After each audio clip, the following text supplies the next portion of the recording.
Movie के start में हम एमिली नाम की लड़की को देखते हैं। वो जब एक होटल रूम में जगती है तो वो देखती है कि उसके बगल में एक सूखी हुई डेड बॉडी रखी है।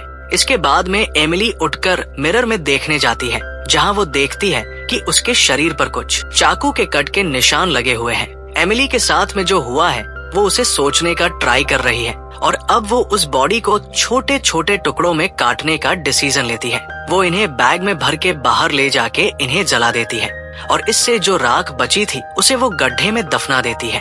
एमिली वापस लौट के टाउन में जाती है और वो अपना कुछ टाइम अब कैफे स्पेंड करती है। वो अपने लाइफ के बारे में कुछ याद करने की कोशिश करती है, क्योंकि अभी उसके लाइफ में क्या चल रहा है वो सब भूल चुकी है। अब घर जाने के बाद एमिली स्मोकिंग करते हुए अपने माइंड को रिलैक्स रखने की कोशिश करती है, लेकिन इसी दौरान अचानक से यहाँ पर जेम्स यानी कि उसका बॉयफ्रेंड आ जाता है। जेम्स काफी गुस्सा था क्योंकि वो 3 दिनों से लापता थी और उसने उसके टेक्स्ट का भी कोई जवाब नहीं दिया। यहाँ तक कि इसकी खबर जेम्स ने पुलिस को भी कर दी थी।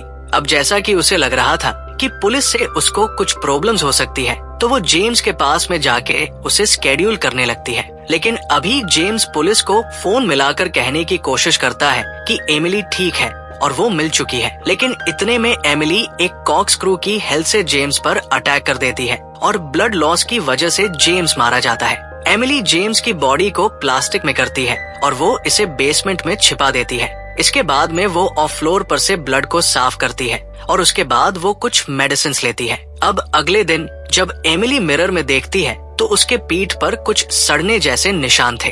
एमिली को नहीं पता था कि ये क्या है। कुछ समय के बाद में यहाँ पर फ्रेडी नाम का एक डिटेक्टिव आता है। एमिली काफी हैरान है क्योंकि जेम्स ने अभी तक ये बात किसी को भी नहीं बताई थी। डिटेक्टिव उससे कुछ सवाल पूछता है। एमिली उससे कॉफी के लिए पूछती है और अब अचानक से वो फ्रेडी को पकड़कर उसकी लाइफ को अब्सॉर्ब करने लगती है। इससे हमें ये पता चलता है कि ये लड़की एमिली नहीं है, ये एक शेप शिफ्टिंग क्रिएचर है जो लोगों की बॉडी में आके दूसरों को मारता है। जो ट्रीपी बॉडी हमने होटल रूम में देखी थी वो असली में मिली थी और यहाँ पर ये जो हमारे सामने शेप शिफ्टर है अब वो की बॉडी में आ गया है। यहाँ असली डिटेक्टिव की बॉडी ड्राई हो चुकी है। ये क्रिएचर डिटेक्टिव की बॉडी में आके खुश है क्योंकि अब उसके पास मेन पावर है। इसके बाद में डेथ बॉडी को हैमर से मार के उसके दांत तोड़ देता है और बाद में वो पूरे घर में गैसोलीन डाल देता है और कुछ ही समय में घर में आग लग जाती है। इसके बाद में कुछ लोकल डीलर के पास में जाता है। वो इन सबको बताता है कि वो एक करप्ट कॉर्प है और वो उनसे अब ड्रग लेता है। ये ड्रग जो है वो उसकी बॉडी को सड़ने से बचाता है। कुछ समय के बाद में फ्रेडी एक बार के पास में जाता है। यहाँ पर उसे एक डॉग मिलता है। ये जो डॉग है वो क्रैचर को पहचान रहा है, जबकि ये क्रैचर किसी भी भेष में हो। वो बार के अंदर जाता है और यहाँ पर वो जूलियन नाम की लड़की से एक ड्रिंक के लिए पूछता है। बार में ये अकेली लड़की फ्रेडी से काफी इम्प्रेस होती है। फ्रेडी उससे काफी जोक भी करता है, लेकिन एक्चुअली फ्रेडी हर बॉडी में यहाँ पर आकर ड्रिंक किया करता है। दोनों ही एक दूसरे को समझने लगते हैं और अब वो बाहर जाके एक दूसरे को किस करते हैं। अब अचानक से फ्रेडी को उसके पेट में दर्द होने लगता है। वो दर्द से कराहते हुए जूलियस से यहाँ से चले जाने को कहता है। एक्चुअली उसके पेट में एक घाव है जो उसे आमली के बॉडी से मिला है। ये उसके लिए काफी हैरान कर देने वाली बात है क्योंकि शरीर बदलने पर ऐसा पहले नहीं हुआ। वो अपने घाव को पकड़कर एक न्यू बॉडी को खोजने जाता है। उसे कार में एक कपल दिखता है। लड़की तो भाग जाती है, लेकिन फ्रेडी सैम नाम के शख्स को रोक लेता है और अब वो कार में जाने के बाद में इस बॉडी के अंदर जाने लगता है। सैम के इसने बॉडी में आके अब वो पिछली बॉडी को ठिकाने लगाता है। इसी बीच उसे उसकी वाइफ मैरी का कॉल आता है जो उसे घर बुला रही थी। सैम घर पर जाता है जहां उसे पता चलता है कि उनकी रिलेशनशिप कुछ ठीक नहीं चल रही है। अगली सुबह सैम की बेटी आके उसे जगाने के लिए आती है, लेकिन सैम उसे डांट के भगा देता है। सैम को अभी तक पिछले घाव का दर्द फील हो रहा था, जिसके बाद वो अपनी फैमिली को इग्नोर करके ऑफिस के लिए निकल जाता है। यहाँ पर उसे पता चलता है कि वो जो कार वाली लड़की थी जिसका नाम रेचल है वो उसकी रिसेप्शन में है। सायम एक डेंटिस्ट है और जो क्रिएचर उसके अंदर है वो पहले भी डेंटिस्ट का रूप ले चुका था, जिससे वो अपने पेशेंट को ट्रीट करता है। सायम एक रेस्टोरेंट में लंच करने के लिए जाता है जहाँ उसे बाहर जूलिया दिखती है। वो जल्दी से टैक्सी में जाके उसका पीछा करने के लिए जाता है, लेकिन टैक्सी वाले ये कह के मना कर देते हैं कि वो किसी का पीछा नहीं करते, ये हमारी पॉलिसी में नहीं है। सैम इसके बाद में अपने आप को डिस्ट्रैक्ट करने के लिए मूवी देखने के लिए जाता है। अब रात हो जाने पर सैम फैमिली के साथ में डिनर कर रहा था। इस दौरान क्रिएचर सोचता है कि उसके रियल फैमिली कौन रही होगी, क्योंकि उसके बॉडी शिफ्टिंग के बाद उसे आइडिया नहीं है। सैम नाइफ को घूरता है और वो सुसाइड करने के सोचता है। अब अपने मूड को चेंज करने के लिए सैम एक बार में जाता है ताकि वो अपने फैमिली को इग्नोर कर सके। अब जूलिया यहाँ पर आकर उसके पास में बैठती है और वो उसे पूछती है कि रेचल कौन है। सैम कहता है कि वह एक फैमिली पर्सन है, बस उसे कुछ फन चाहिए। इसके रिटर्न में जूलिया कहती है कि उसका भी एक पति और बेटा था। 3 साल का होने पर उसके बेटे की बीमारी से मौत हो गई और उसकी शादी भी उसके बाद टिक नहीं पाई। सैम और जूलिया दोनों ड्रिंक शेयर करते हैं। सैम इसके बाद में वॉशरूम में जाता है। यहाँ वो देखता है कि ये बॉडी भी उसकी सड़ने लगी है। सैम इसके बाद में जूलिया को गुड बाय बोल के यहाँ से चला जाता है और उसके बाद वो मोटल में जाके ड्रग्स लेता है। अब कुछ घंटों के बाद में वो और भी घबरा जाता है जब वो देखता है कि ये सड़न काफी तेजी से फैल रही है, जिससे उसे अब जल्द ही न्यू बॉडी को ढूंढना होगा। सैम रेचल के पास में कॉल करता है और वो उसे पिछली बार के लिए माफी मांगता है। साथ में वो कहता है कि वो बीमार है, उसे उसकी हेल्प चाहिए। कुछ समय के बाद जब रेचल मोटल में आती है, वो रूम में आने के बाद में देखती है कि रूम की लाइट सारी बंद है। रेचल अब श्याम की ओर बढ़ती है, जहां अब श्याम उसे पकड़ के उसके बॉडी में जाने लगता है। रेचल की बॉडी में आ जाने के बाद में हम देखते हैं कि वो इस बार खुश नहीं है, उसे शायद पछतावा हो रहा है। अब तभी उसके बॉयफ्रेंड का कॉल आता है और वो पूछता है कि वो आंधी रात में कहाँ चली गई है। रेचल पहले की तरह इन बॉडीज के टुकड़ों को बैग्स में भर के ले जाती है। वो जब बॉडी को डंप कर रही थी तो उसे यहाँ कोई देख लेता है। अब वो डेंटिस्ट ऑफिस में जाके कई सारी मेडिसिन को ले लेती है। इसके बाद वो अपने अपार्टमेंट में जाती है, जहाँ वो अब काफी सारी दवाई ले रही थी। उसे लगता है कि शायद इससे वो ठीक रहेंगी।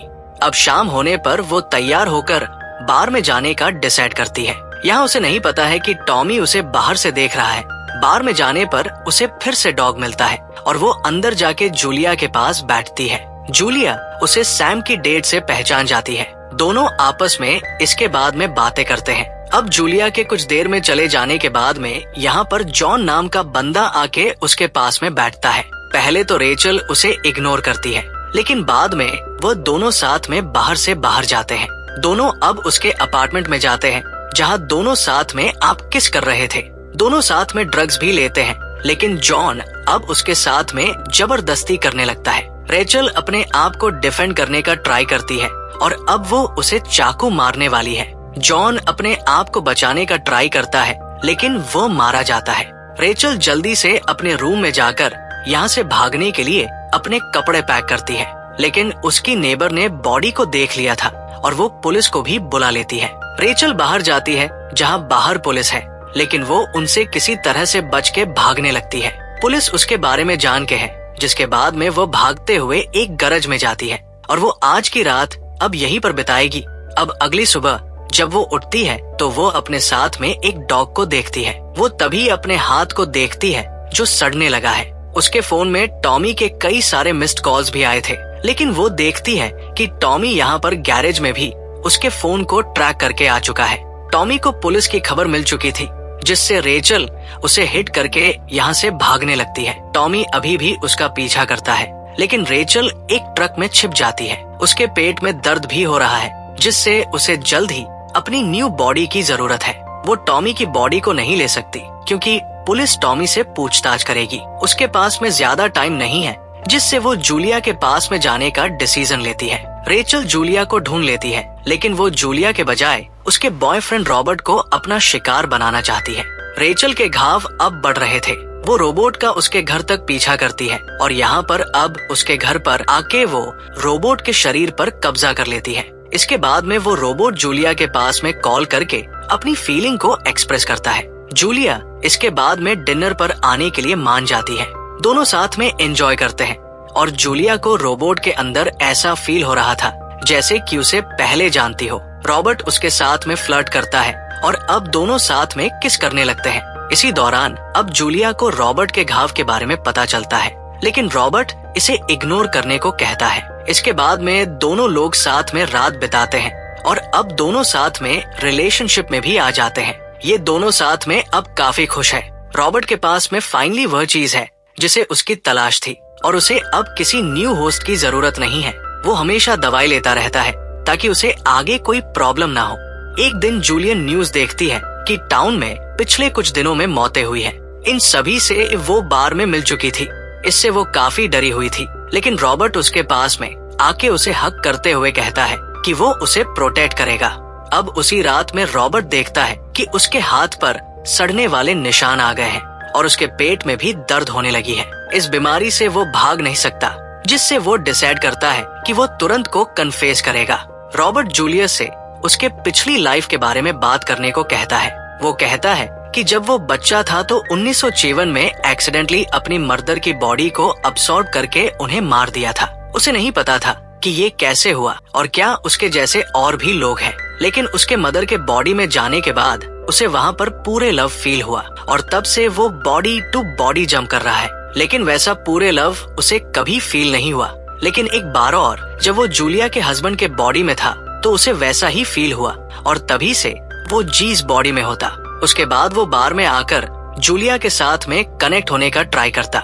जूलिया को उसकी बात पर बिलीव नहीं होता, लेकिन रॉबर्ट के उसके हस्बैंड के रोमांटिक नाइट की बातें को बताने के बाद में जूलिया उससे डर जाती है। वो अब उसे अपने से दूर रहने को कहती है, लेकिन रॉबर्ट कहता है कि वो उसे बेहद प्यार करता है और वो उसे कुछ नहीं करेगा। लेकिन जूलिया उससे काफी डरी हुई थी, जिसके रिजल्ट में वो उसे तेज करके मारने लगती है। अब न चाहते हुए भी रॉबर्ट उसकी बॉडी को पकड़ लेता है, जिससे वो जूलिया के शरीर में अब जाने लगता है। वो काफी दुखी है। जूलिया एकमात्र ऐसी थी जिससे उसे प्यार हुआ था, लेकिन उसके चले जाने के बाद में वो डिसाइड करती है कि वो अब ऐसा कभी नहीं करेगी। कुछ समय के बाद में जूलिया में फिर से सिम्पटम्स चालू हो जाते हैं। धीरे धीरे वो सड़ने लगती है और फिर उसकी बॉडी एक कोकून में कन्वर्ट हो जाती है। कोकून फटता है और उसके बाद में उसके अंदर से एक बूढ़ा आदमी बाहर आता है। ऐसा लगता है कि शायद यही उसकी रियल बॉडी है। ओल्ड मैन खुशौर यहाँ पर पार्क में एक डॉग आकर उसे ज्वाइन करता है। उसी के साथ में मूवी यहीं पर एंड होती है।